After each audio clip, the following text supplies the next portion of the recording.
Free people, free people, free people, free people, free people, free people. Or it'll cost you $6,000 over 18 months. How much was spent? Probably 6,000.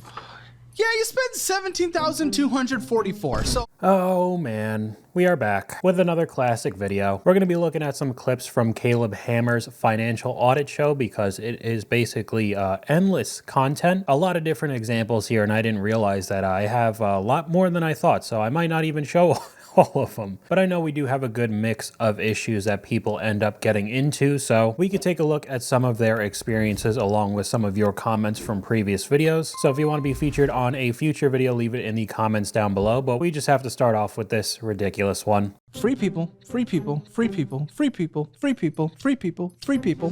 That's this one page. That was $32, $138, $320, $212, $138, $106, $138. Then we actually switched up and went to Ross. Then all of these free people. Let's say $281. Oh, you sure did. And then $160, $108, $106, $12, Oh, that was hangers for the free people. $290.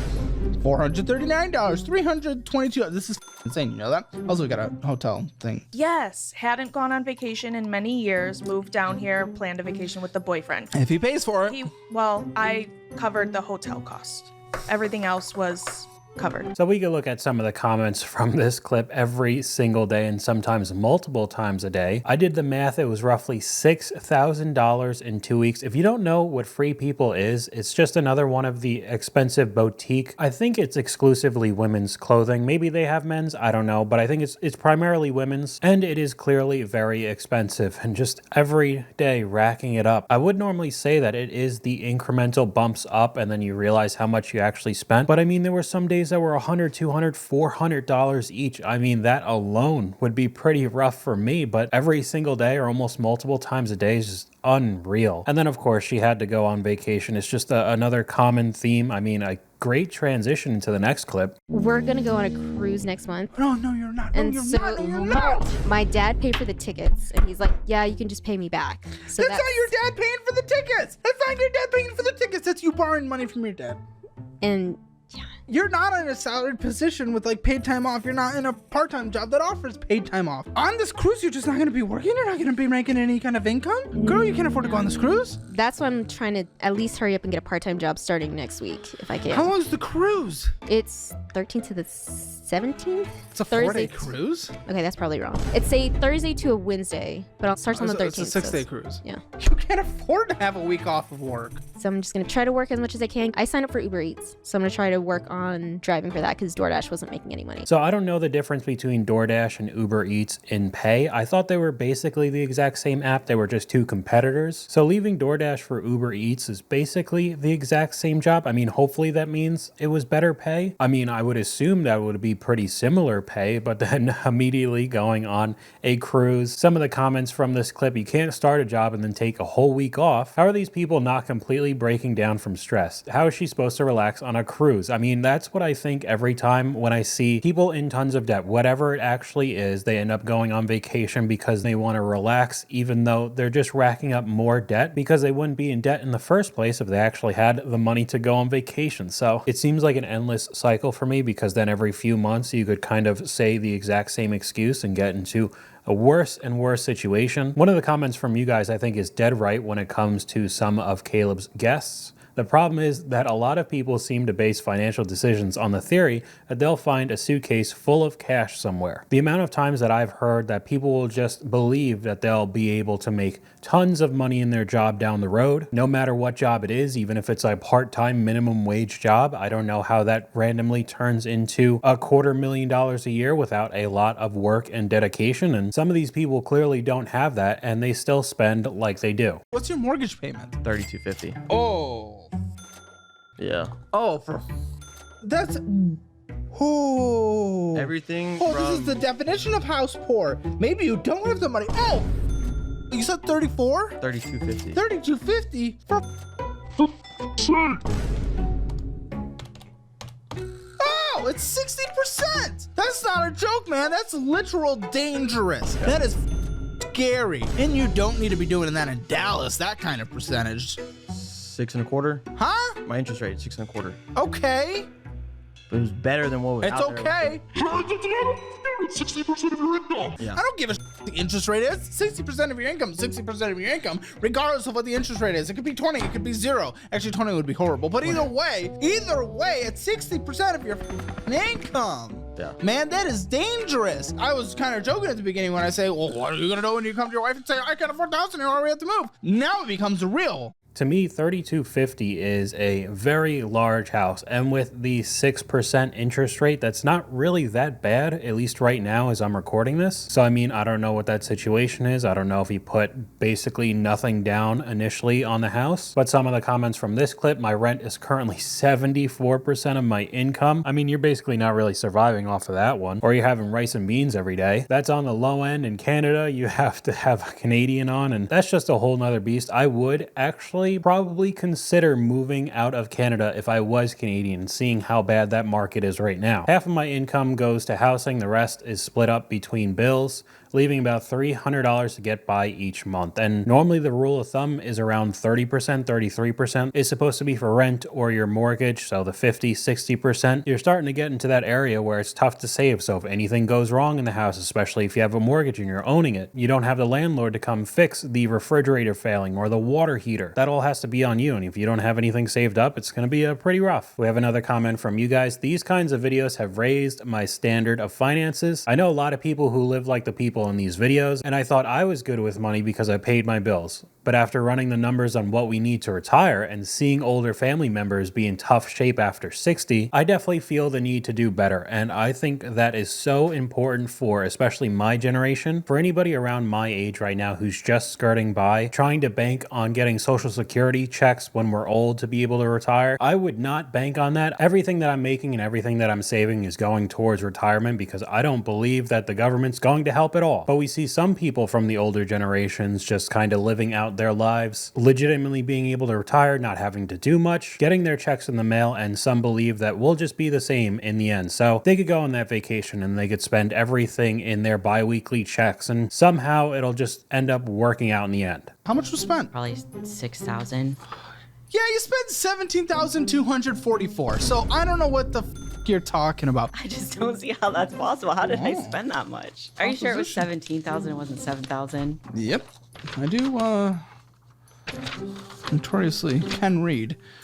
But I mean, $3,000 alone, or half of what you brought in for setting aside money for taxes, was all spent on miscellaneous bullshit. It's like, it could be a video game, it could be buying gems. It depends what that is. Well, no, and we'll go through it, but it's miscellaneous. Either way, that stuff, like we've put things that were needs in variety purchases, especially in your large things. Like that might be more business, and there's $6,000 there. But the miscellaneous bullshit, that is not needed for your business. That's not needed for your life. It is those extra little pleasures. It's not even going out to eat. Going out to eat, you spent $674. 10%. Yeah, I just going out to eat. I don't generally go out to eat, so. What are you talking about? The number is here. The number is literally here. So I thought this one was a good clip for two different reasons. First, I don't know how you could think you spend $6,000 and it is so drastically far away, all the way up to $17,000. Honestly, to me, there isn't an excuse because all your credit cards have apps and we all sit on our phones all day. You could literally check your balance on your credit cards every single day. It's not like it's a giant hassle. Oh, you got to boot up the PC and then sign in that way. It'll take you 5 seconds. You got Face ID. You don't even have to sign in. You could look at your balance constantly throughout the day. So I don't know how 6,000 turns into 17,000. And then the other thing that I haven't seen is that she actually owns a business that turns into all of her profits actually coming in is not taxed. You have to do that yourself, which is what I do. So that means you're not getting a W-2 from a business that takes out all the taxes already. So you're just completely hands off. You have to do that also. So if you're in a bad financial situation enough to not know that you spent $11,000 more on a credit card, you're probably not going to be saving extra for taxes as well, which will put you in an even deeper hole with the IRS. We have another comment from one of you guys. This is scary to watch. I've experienced poverty from a young age and homelessness. One of my biggest fears is having to live through it again. Savings is so important. Things can really go wrong fast in life, especially if you were the woman in the last clip not saving enough for the IRS. That is one you can't really avoid. This is my lifetime camping membership. So that's where I get my water, electricity, place to park. So you do have a place you go to the most. Yeah, if you listened to me earlier. I don't know. Okay. Oh, yeah, no excuse on your end, huh? What? Sure. I mean, you said a couple of things incorrectly but that's fine. Once this loan is paid off, then I only have to pay. It's a loan to the lot? No, To the it's plot? a loan to the membership. You have a loan on Hold the on. membership? If you wait and listen. I'm reacting, girl. People can react. Okay. I wasn't even but asking you're a making question. assumptions, not just reacting.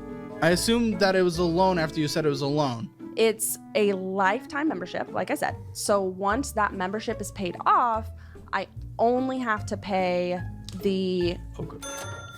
Say it. I only have to pay the annual dues, which is like $400 a year. This is a camping timeshare. Yes, and This is a camping timeshare. and you know what it does? It gives me free electricity, free water, a place to live. How easy is it to get out of it when you want to? Do you have to sell your membership? You do, yes. Me. But I'm not. me. But I'm not. If it was a membership you could cancel, I would be okay with this. I mean, the comments got it right away. I too get free water after I pay a bill for water. It's not free if you're paying for it. So yeah, it could be free whatever you want, but when it's $400 in dues, just like a timeshare, that's where they get the money. And when I made the dedicated timeshare video, there were many people in the comments just baffled on how many are still locked into those scams. Everybody knows how bad timeshares are. They've basically been memed into oblivion. There's an entire South Park episode about it, but now you see somebody like this getting roped in with a camping timeshare. What is Twitch Enter? Is that Streaming? you donating? No, I'm like sub to a few creators. It's just good for relationships, things like that. Yeah, but it's like you have 1, 2, 3, 4, 5, 6, 7. And by the way, little reminder on those 7. Reminder, your balance is going up, you're not paying them down, and you're accruing interest on these, and they're your life, and you don't have anything in investments, and you're gonna die in poverty. So, I hope I don't poverty. That'd be terrible. you're on this track. Dude, there are people that make over 6 figures all their life, and guess what? They still die with absolutely insecure retirement because they just blow their money every year. They live the high life. Especially if you go to Miami, I really see you blowing the high life constantly. You're gonna love it there. Yeah, you're gonna love it, and then you won't be able to retire. Again, that's not an over-exaggeration. It's simplifying your life down really quickly, but that's not an over-exaggeration of where you couldn't be. This one's pretty odd because it almost seems like it's the crypto bro. I know Miami has become somewhat the new Wall Street. Maybe not that far, but it seems like a lot of the crypto type people all live around that area and do, you know, the courses and showing off the Lamborghini and stuff like that. And him saying that he subbed to Twitch streamers for good relationships, I don't understand how that would be a thing. Maybe if he was also a streamer and, you know, you sub to your friends that you play with online, you get more views and engagement, blah, blah, blah, maybe. But going down to Miami for that high life and then, you know, the good business relations, it's kind of a red flag for me. I did have an emergency recently, and I had to take out a payment. And loan what was for it? I got a speeding ticket. After the bar? No, it wasn't after the bars. On the way to work, actually. But Uh-huh. yes, I got a speeding ticket, and I had to take out a loan to pay it off. How much was the speeding ticket? It was like $600 Did you- and something dollars. Oh, wow, those are Yeah. expensive. Yeah. Don't Well, it was- speed, dumb. That I stopped speeding. As someone who definitely doesn't. Well, it's Texas. I mean, everybody speeds in Texas. All right. So this one I thought was insane. So the last time that I got a ticket was, I want to say 2019, so about 5 years ago. Same thing, it was a speeding ticket and it was like $100. I know there are a million variations in certain zones and school zones and construction and how fast you were going and where, blah, blah, blah. But I mean, for a $600 speeding ticket, I thought you'd probably get your license taken away for how fast you were going. But we could look at some of the comments. $600 is not a normal speeding ticket. I'm surprised you could be fined that much and not just get arrested. Yeah. And then there's a reply to it. I got one going over 10, 80 on the highway in Midland, and it was like $800. I don't even know how that could be possible. So, I mean, I guess that's a good problem to have in my experience. I don't know how much speeding tickets are nowadays in 2024, but hopefully I won't end up knowing and having to pay $600, not even going that much over the speed limit. But we have another comment from you guys. Watching this in Caleb's channel made me sit my kids down and have a serious financial talk with them because nobody did that to me, and same here. And I made a lot of these stupid decisions, and that's why I think one of the positives we get out of social media is exactly this. If you truly want to, you could really learn almost anything online. I wasn't a finance major when I was in college. I know everything that I know now because I looked it up when I began working for myself. You basically have to know finances if you are, and watching and reading and listening to other people's experiences and mistakes could help you avoid making those exact mistakes in your life. Save you a lot of money, a lot of time. So hopefully that's what my videos do, or at least you watch that type of content online instead of just the endless brain rot. I know it's entertaining to watch, but in the end, content like this could actually save you a lot of money. I mean, it saves me a ton. If you pay the total of $1,668 in the initial 5-month period, it'll be fine. Or it'll cost you $6,000 over 18 months. But the 360. When did you get this? I Um, want to do the math. We'll see. We'll see. Are you making that full payment? in between May and July. They have to either. Well, the amount you will have to. I did misunderstand that. That's why I was trying to read it clearly. Do you even know what you got? A PC.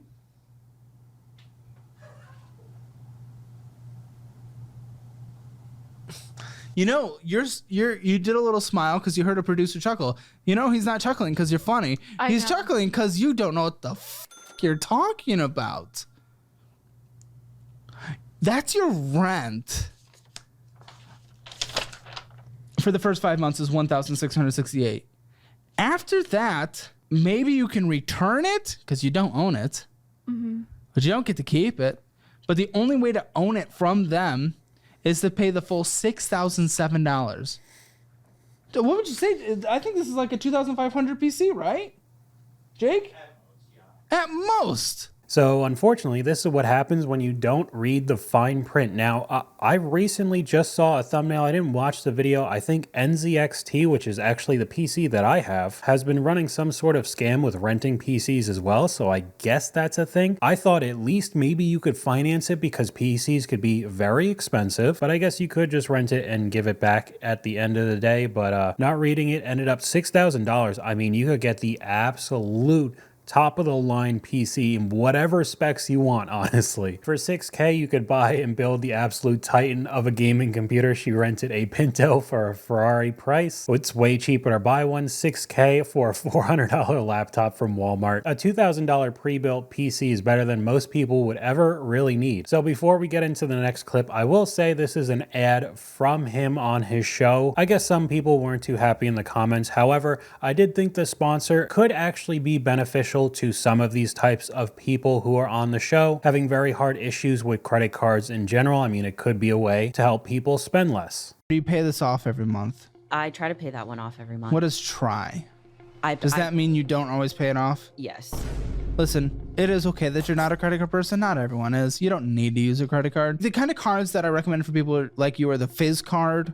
It's the kind of card where you put money on it, then you can only spend what is on it. And then you still get the credit card rewards and you still get improvements to your credit score. So I like those. If you cannot pay off a credit card, you are not a credit card person. You should not have a credit card because you do not know how to manage other people's money. Why do people say to use credit cards then? Americans are morons with finances. We have record high credit card debt, record high consumer debt. So I don't really give a.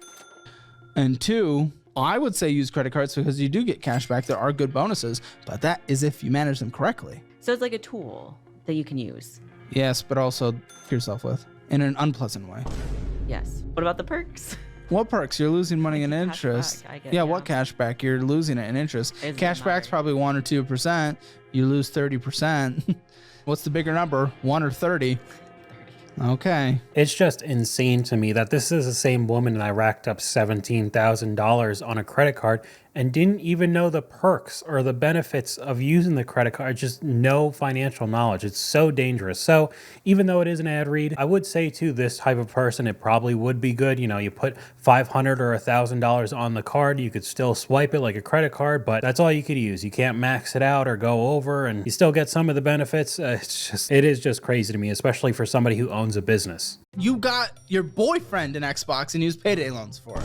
Yes. That's not your boyfriend coddling. That's you being a dumb in borrowing payday loans for his Xbox. Because I felt that. I have notes here about this. I had to scroll down and find it. It's deep in here. These notes aren't even like for me. This isn't for me. This is them taking notes for themselves. Like, I don't go deep into the depths, but I know you were calling bull You were making bad choices in that relationship. I know from the conversations you had based on me digging deep here. But you just want to blame it completely on him? That disgusts me for like the rest of this conversation.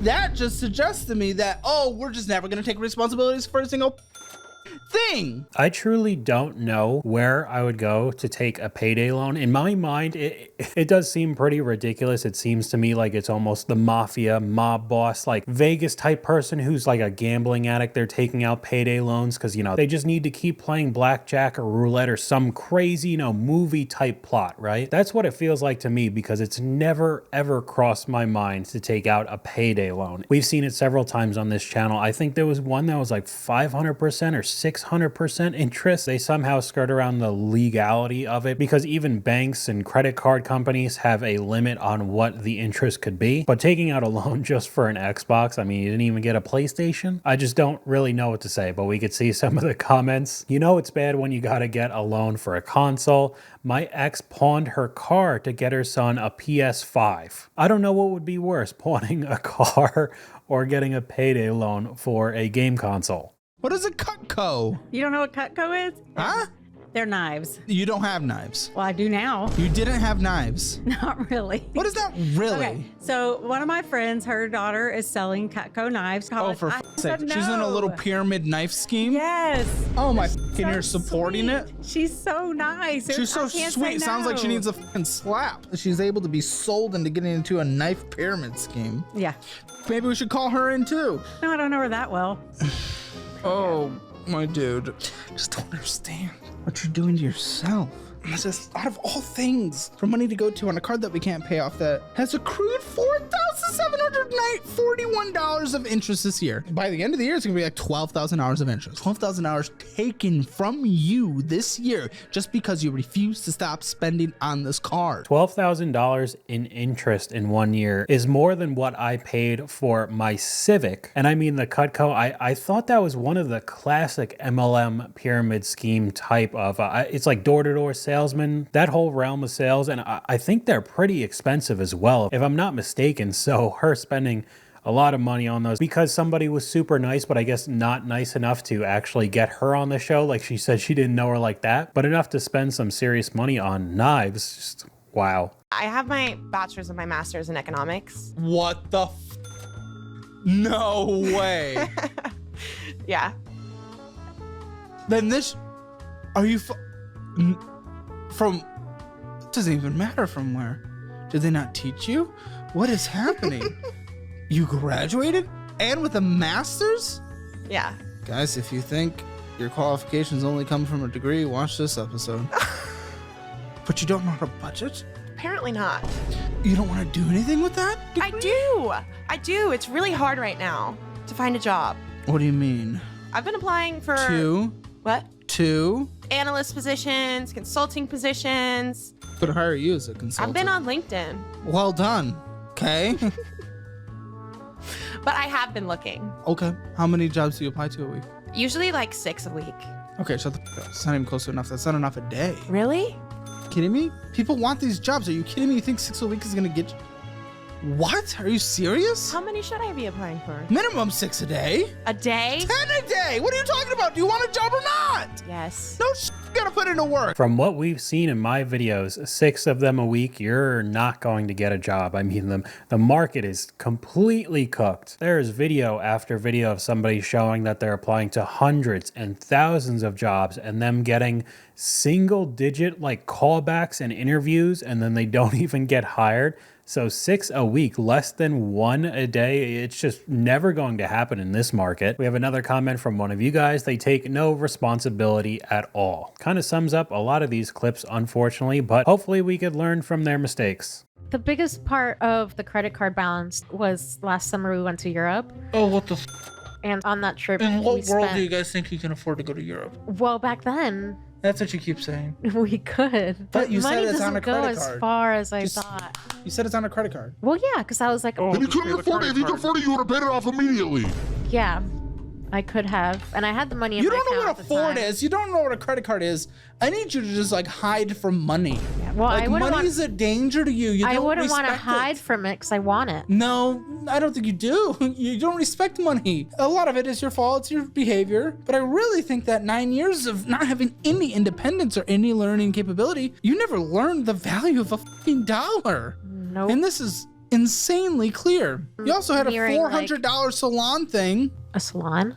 $400 salon visit. And that's not even your real hair, so I'm confused. It is impressive to see how many people truly go on vacation. In the end, I didn't really get that either. Like, I know salon prices for women is just in the stratosphere. I have seen videos with men because overall it's pretty easy to cut guys' hair. It's generally already pretty short even when it needs a cut. Doesn't really take that long, and I have seen some crazy prices, $40, $50 for a simple haircut. Getting pretty overpriced, but women's stuff is just on a whole nother level. $400, I don't know what happened there with the wig. I don't know if that's for the show or that cost $400 because I don't know what I'd do as a girl because clearly they don't get haircuts as often as guys, but $300-$400 a pop could still run you over $1,000 a year. Easy. What do you do for a living in Sacramento? Freelance. I am a pet sitter. Okay. I do house sitting, and I also work as an administrative assistant. I know some people who do pet sitting. Like one of my original guests, dude makes $250,000 a year pet sitting. So Damn. this could be good. How much are we making? When I was doing it full time, like working myself to the bone, this was a couple years ago. Well, what are you making now? That's what I care about. Okay. Now, this is my first month back into it. Okay.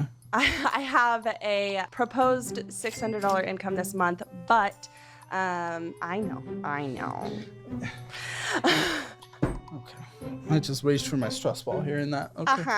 It's just- there has to be more than that, though. We don't allow people to come on unless they don't have income anymore. So there has to be more. What? That is some income. Okay, but it's not real because we It's can't not do real. anything with it. So I what? know. What? I make another probably $250 a month from the admin work. I am being specifically told that you have income. What is the money that comes in? I'm sorry. I'm not trying to be rude off the bat. It's just like we have been very particular about making sure that people come on that have income. I know that the freelance working from home, remote work is insanely popular right now. You don't have to have the commute, the 9-to-5 cubicle job, you know, just frying your brain every single day. But when it turns into $600 a month or possibly $850 with the other $250 of admin work she had, but some people just get into that mentality. That's what they want to do. That's what they want to be. And you can't really change their mind. Some of the comments from this video, millennial core personified. I feel like we've all met a specific person like her who we all really tried to help. And that's why we're having such this visceral reaction to her. Because maybe it's died down over the past year or so, but especially during COVID, we had the rise of the entrepreneur. You know, have your own job, have your own Etsy store, eBay reselling. I mean, I did it myself. I still do it. But it did push a lot of people into working for themselves, which I don't think is a bad thing, but not everybody's going to be able to make a full-time income. And then you could turn into this situation where you only have like $600 or $800 coming in every month. Because I lost my job in December. What was your job? Here in Austin? Yes. How long have you been in Austin? Are you 2 from years. Austin? I've been here for 2 years. I got a Oh, no. job before You I already told moved me. here. I moved here for that job. What was it? It was an executive assistant position. Why'd you lose it? I could not work there anymore. It was not going to be a good situation for me anymore. So I could not keep doing it. He was trying to make me add even more people's work on top of my workload, and it was going to be impossible. So that changed a lot of my financial situation because You quit. You weren't let go. Well, I made them fire me because I was like, I'm fine with staying here in my current capacity, but if you're going to ask me to do all these other things, no, I'm not doing that. Okay, So well, I made that's them fair enough to fire you. If an employee says no, they're not going to do the work, even if Yeah. it's more work. Yeah, that's fair to fire you. Yeah, that's what I thought too. So, I was like, Okay. you know what? I think mutually this is But just not you weren't- beneficial for either of us anymore. But you were done with the job. That's also fair for you to quit if you don't like a job. Mhm. However, in that situation, I would say let's make sure something's lined up first. And there we go, right at the end. I know that especially now, because every company's cutting corners and letting people go and it's so hard to get a job, everybody at these companies has to work twice as hard and you just get more and more work. I know the stress could be really rough, but having no backup plan when you quit, I mean, at least you have some sort of income and stability coming in, even if the job sucks, and that could end up snowballing you into a really bad financial situation. So I've been recording for quite a long time, so that's all I got for you guys today. Let me know what you guys think in the comments down below. YouTube thinks you'll like this video popping up on screen right now, but hopefully you guys enjoyed this video. If you did, please leave a like, and I'll talk to you guys later.